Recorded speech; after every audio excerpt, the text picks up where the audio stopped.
लेकर चलते हैं प्रयागराज। महाकुंभ में साधु पहुंचते हैं तो सत्संग होते हैं, नेता पहुंचते हैं तो मुमकिन ही नहीं कि राजनीति ना हो। आज समाजवादी पार्टी के अध्यक्ष अखिलेश यादव भी प्रयागराज पहुंचे। उन्होंने 11 डुबकियां लगाई और उसके बाद सियासत भी की। कहने का भाव यह था कि कुंभ में वैसे इंतजाम नहीं है जैसे बड़े बड़े दावे किए गए थे।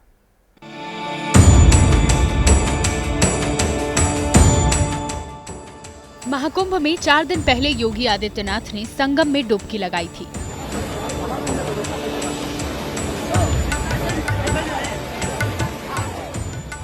ये सरकारी डुबकी थी। योगी के साथ उनके 53 मंत्री भी संगम में नहाए थे। जवाब देने आज अखिलेश यादव भी प्रयागराज पहुंचे। पहले बोट से संगम गए। अखिलेश ने त्रिवेणी संगम में 11 डुबकियां मारी, जल लेकर आचमन भी किया।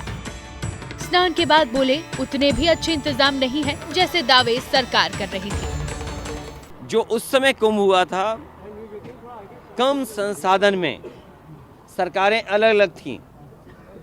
यूपी में सरकार दूसरी पार्टी की थी, समाजवादी पार्टी की थी। दिल्ली में सरकार दूसरी पार्टी की थी। कि बुजुर्ग, जो महिलाएं हैं, जो पुरुष हैं, वो कितनी दूर से चल कर के आते हैं। अगर आप कुंभ में इतने 1000 करोड़ रुपए खर्च कर रहे थे तो कम से कम बुजुर्गों के लिए कोई ऐसी व्यवस्था होती।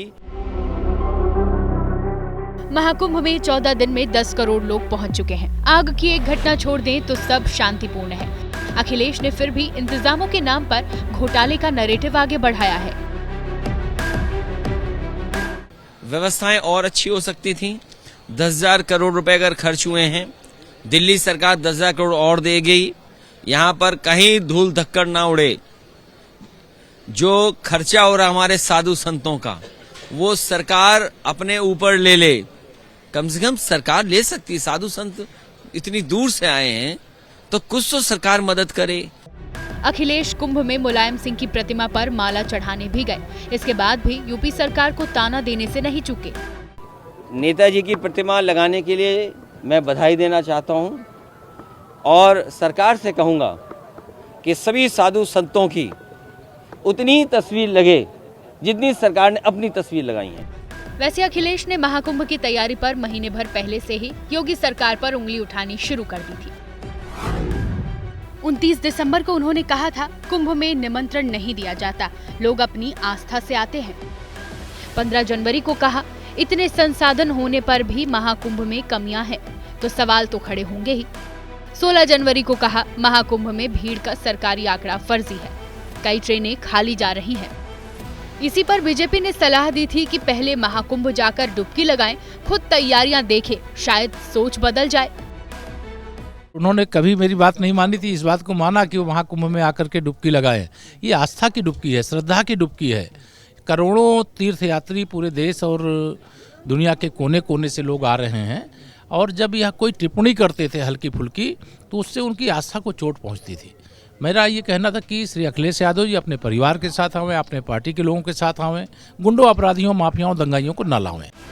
बहरहाल अखिलेश के मुंह से महाकुंभ की तारीफ में 2 शब्द सुनने की योगी सरकार की हसरत पूरी नहीं हुई। अब कल गृह मंत्री अमित शाह भी महाकुंभ जा रहे हैं। समाजवादी पार्टी ने उनकी डुबकी पर भी सियासत का स्पेस खुला रखा है। बात तो यही है कि महाकुंभ को सियासत का अखाड़ा नहीं बनना चाहिए, फिर भी ऐसा होता नहीं दिखा। कल फिर कुछ मुद्दों को प्रयागराज में महाकुंभ की भूमि से गर्मी मिलने वाली है। महाकुंभ में कल देश भर से आए साधु संत धर्म संसद करेंगे।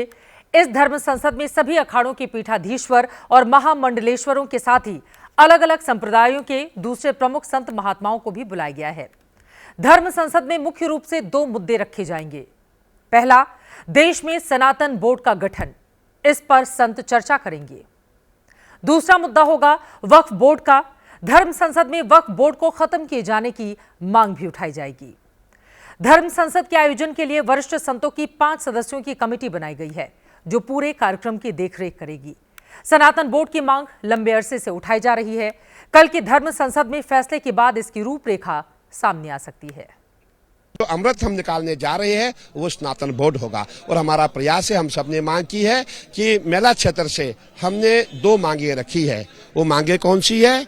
सनातन बोर्ड का गठन हो और वक्फ बोर्ड का खात्मा हो, ये हमारा प्रयास रहेगा। हिंदू जगाएंगे हिंदू राष्ट्र बनाएंगे, हिंदुस्तान बचाएंगे।